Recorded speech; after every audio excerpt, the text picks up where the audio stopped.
The motorcycle accident actually allowed me to now include and not be a hypocrite all my research and not just the stuff that I could make sense of.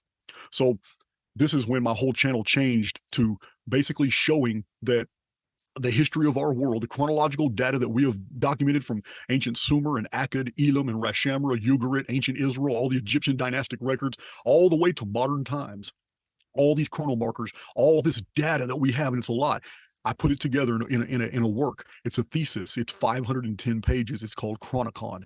And in there, I show that the history of the world is patterned and that we have the dates, we have the bibliographic references, we have the archaeology that supports a lot of this stuff, and it's too perfect.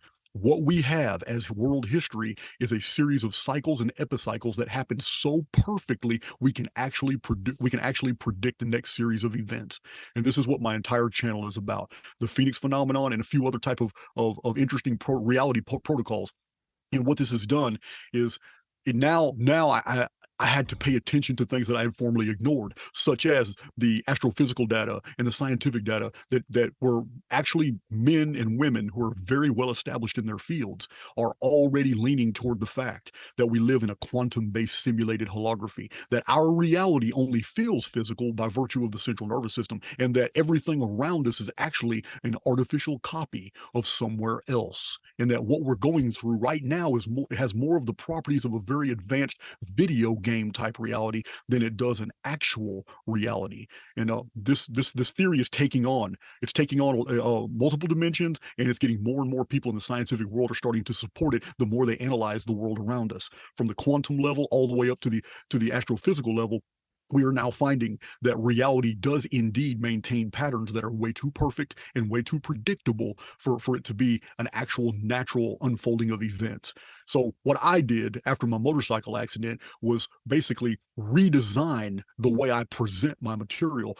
And instead of just showing the chronological records, which I was intending to do with my Archaics channel, now I show that from the chronological materials of everything we've known about the past up until today, we can promote simulation theory. The idea that we live in this simulacrum, it's pronounced simulacrum in the old Latin books, for which I got at the Oxford English Dictionary. I'm just a good old Texas boy, and I'm stuck in my ways. I'm gonna keep calling it simulacrum. But this simulacrum just means that we are existing inside a copy of something else, and that there are problems within this copy that do not exist in the real prototype for which we are a copy. I'll give you an example. We have an adversarial program that's in here with us that makes things difficult. It retards human development. Sometimes you call it Satan, the demiurge, Ahriman. Different religions have put different spins on it according to their frames of reference. But this false God, this false construct, this AIX is what I call it, artificial intelligence X, this thing is what created the predator versus prey ecology. The whole phenomenon where a biological organism must tear apart and devour another biological organism in order to maintain its sustenance. This is not a part of the original construct. This was an addition. It is the hallmark. It is the actual signature of the true creator of this false holography. Just like the New Testament, in the biblical materials, it says Satan is the god of this world.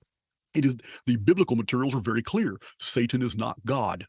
Satan is the god of this world, this false construct. And maybe the New Testament writers borrowed this from the Gnosis, the older beliefs of the Gnosis that came from the just different groups and disciplines of the Orphic and the Orphic and the Mithraic faiths that were older, predated Christianity, themselves came from Zoroastrianism, came from the writings of the Zendavesta. The Gnosis is largely born out of an amalgamation of these two major thought groups from Greece and Iran.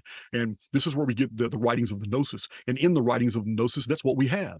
We have the teaching that we're existing in an artificial world, a false reality, and that there is a real reality somewhere, but we're not in it. And that this false reality is governed by a false creator, and he's called the Demiurge, and he has a title, Yaldabaoth. And we are actually immortal souls passing through this construct. We don't belong here. And that too has been borrowed by Christianity. In Christianity, we find that we are pilgrims, we are sojourners. This is not home we're passing through. We're on our way to a destination. This is not it. So basically, that's the best summary I can give you as to what we're really talking about here, as far as the simulacrum, about this false reality and how it's not just scientific anymore. We can actually show these patterns in the chronological histories and in the historical record. And this is what Archaics is about. This is what Archaics brings to the table, showing the ancient records and showing all this deal, showing simulation theory, but from a totally different vantage